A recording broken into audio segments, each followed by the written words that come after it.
சாப்பிட்ற சாப்பாட்டில் இரும்பு சத்தை கொஞ்சம் கூடுதலாக கொடுக்கக்கூடிய உணவை உங்கள் வீட்டு குழந்தைகள் தினம் எடுக்கிறார்களா என்பதை கண்காணியுங்கள். ரொம்ப பெரிய விஷயம்லாம் இல்லை. கொஞ்சம் கருவேப்பிலை சட்னி, தேங்காய் சட்னி தான் அரைக்கணுமா, கருவேப்பிலை சட்னி அரைச்சி கொடுங்க. கருவேப்பிலையை பொடி பண்ணி சாதத்தில் போட்டு சாப்பிட வைங்க. 2 அத்திப்பழத்தை கொடுங்க. ஒரே ஒரு நெல்லிக்காயை சாப்பிட வைங்க. ஒரே ஒரு பேரிச்சம்பழத்தை கொடுங்க. ஒரு நாள் வாரத்திற்கு ஒரு நாள் கம்பஞ்சோரை கொடுத்துக் கொள்ளுங்க. ஒரே ஒரு நாள் எள்ளுப்பொடியை தூவி சாப்பிட வைங்க. துளி துளியாக இரும்பு ஏறும் நண்பர்களே. உடனே நான் அதை எல்லாம் சாப்பிட்ட உடனே சோக போயிரும் சொல்லல. ஆனால் 1 மாதம் 3 மாதம் எடுத்தீங்கன்னா 100% அது கூடுவதற்கான அத்தனை அறிவியல் முடிவுகளும் இருக்கு. இதெல்லாம் விட முருங்கைக்கீரை, உங்க தோட்டத்துக்கு பின்னாடி எல்லார் வீட்லயும் முருங்கை மரம் நிக்குது.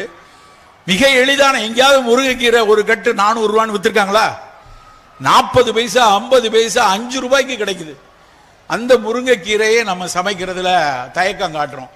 நான் சென்று வரக்கூடிய அத்தனை நாடுகளிலும் பார்க்கிறேன், எல்லா நாடுகளிலும் ட்ரேடர் அண்ட் ஜோன்ஸ் அப்படின்னு கடை இருக்கு, பெனட் அண்ட் ரெனட் ஒரு கடை இருக்கு.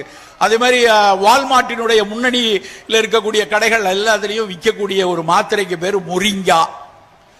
முரிங்கான்னு ஒரு டேப்லெட், 30 டேப்லெட் $15. அப்போ ஒரு டேப்லெட்டோட விலை 45 ரூபா. என்ன தெரியுமா? வெறும் முருங்கை இலை பொடி. அவன் அப்படி வித்து உலகம் முழுக்க வித்துட்டு இருக்கான். நம்ம முருங்கைக்கீரையை மாட்டுக்கு போட்டுட்டு இருக்கோம். நண்பர்களை, முருங்கைக்கீரை, எள்ளு, நிறைய குழந்தைங்க வந்திருக்காங்க.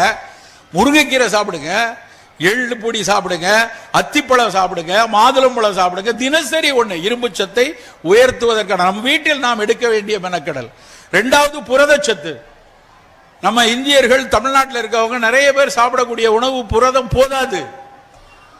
ஒரு நாளைக்கு சாப்பிட வேண்டிய புரதம், நான் இப்ப என் எடை 70 கிலோ. 70 கிலோவுக்கு நான் 70 கிராம் புரதம் எடுக்கணும்.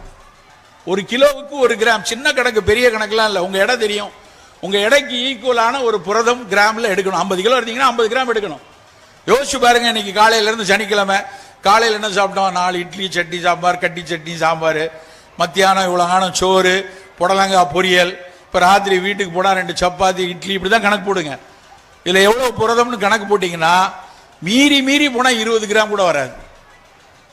அப்போ நம்ம கொஞ்சம் கூடுதலாக யோசிக்கணும். காலையில் நம்ம வீட்டு குழந்தைக்கு 1 முட்டை கொடுப்போம், 2 முட்டை கொடுப்போம்.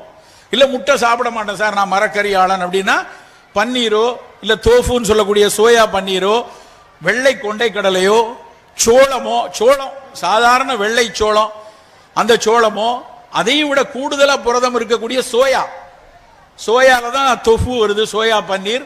வெறும் சோயாவை சுண்டலாவும் சாப்பிடலாம். சோயா 100 கிராம் சாப்பிட்டா குறைஞ்சபட்சம் 35 கிராம் புரதம் கிடைக்கும். அப்ப இதில் ஏதாவது ஒரு உணவு தினசரி இருக்கணும். இரும்பு சத்து வேணும், புரதச்சத்து வேணும். இது 2ம் நம்ம முதல்ல நம்ம அடிப்படையில் குழந்தைகளினுடைய எதிர்பார்த்தல் நலமாக இருப்பதற்கு இந்த 2ஐயும் கொடுத்துக் கொள்வோம்.